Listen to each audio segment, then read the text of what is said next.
Anyway, so to not to change, but to change real quick, we do have breaking news. Again, like breaking news happening right as we're recording. We're recording on Monday. And the breaking news, the Supreme Court, I'm coming to you, Miracle. The Supreme Court just came out and said that states cannot remove Donald Trump from the presidential election ballot.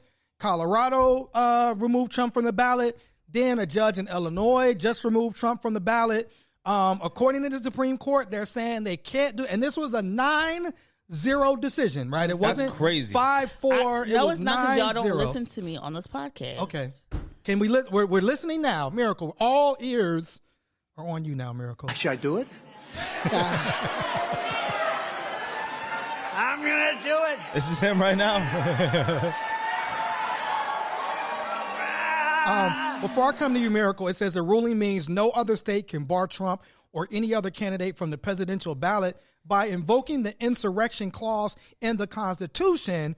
The Constitution has said it, no person can serve as an officer in the United States who is engaged in insurrection or rebellion. Why would they do this, Miracle?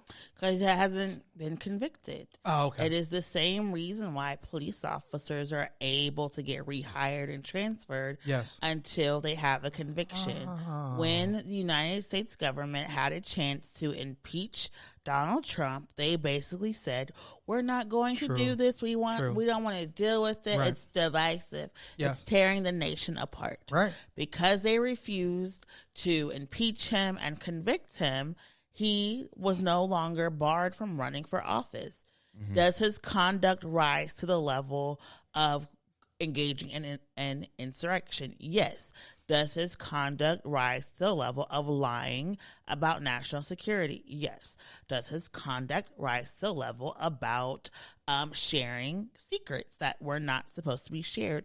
Yes. Yes. He has not been convicted. And True. until he gets convicted, he is eligible to run, which is why Georgia is going to be such a big deal. Yes. Because once he gets a criminal conviction, he is not able to be on the ballots automatically. Pennsylvania, you cannot run with a felony conviction.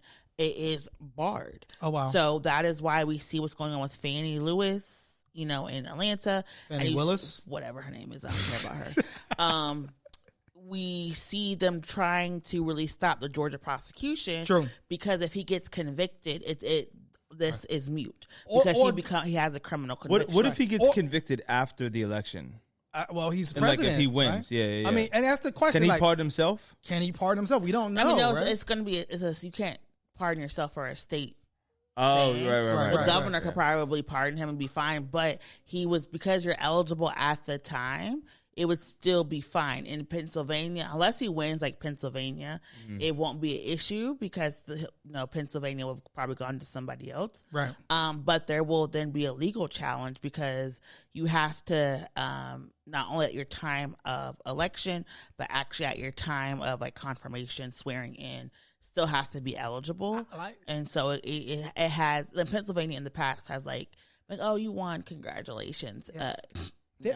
There's the voyeur part of me can't seeing Trump become president and then have to serve time as a president would be so mind-boggling, like Kingpin and blowing, Marvel, bruv. It would be so great. Then do the Secret Service. Are they in orange uniform? Yeah, that's the question I've been asking. So incredible. So this is what the court said, Miracle. It said, we conclude that states may disqualify persons holding or attempting to hold state office, but states have no power under the Constitution to enforce Section 3 with respect to federal offices, especially the presidency. For the reasons given, responsibility for enforcing Section 3 against federal office holders and candidates rests with Congress and not the states. And so again, it kind of put it back to Congress to say, like you said, and there was a time where the Democrats had control of the Congress and could have, pushed this forward and made these, and including disqualifying other members of Congress like Marjorie Taylor Greene, who participated in the planning of this insurrection, chose not to do it, really with the idea that they kind of wanted, remember, they wanted Trump to run again. They felt like Trump would be the weaker candidate. And now, joke's on you. Right. And now it's like, backfired. I don't know. You know what I'm saying? Trump responded. All caps. Big win for America. That's crazy. Big win for America, Farouk. What do you think? Is it? I'm asking you. I mean, I'm sure for some people they think that is. Absolutely. Yeah, I'm sure there's a very strong constituency that he appeals to that says this is a huge win for America. The hugest win. We're going to take back the White House. We're going to be there. Everybody's going to get Trump sneakers, 45 runners, cologne on everybody. It's going to smell amazing. Have you ever been to the Trump lobby? If not, I'm doing the whole White House over, just like the Trump Hotel. Everybody can come, shit on the walls, toilet papers and bidets for everybody. Does this make us safer, though, in a sense? Because if Trump was off the ballot, does this kind of give this idea to a lot of these white supremacists that, like, they're trying to prevent Trump from being on the ballot? It kind of give rise to these kind of conspiracy theories. Now that he's on the ballot and you can vote for him, does it, in a sense, make it maybe safer for America? I don't understand that question. But what I will say is Section 3, I had to double check. Yes. Is very specific to the fact that you can be disqualified from office because you have engaged in an insurrection or rebellion. Yeah. So states are still allowed to write out what your qualifications are for that state. They just cannot say stands a conviction that you have been arrested or are no longer able to run for office. So here's the thing, to answer your question.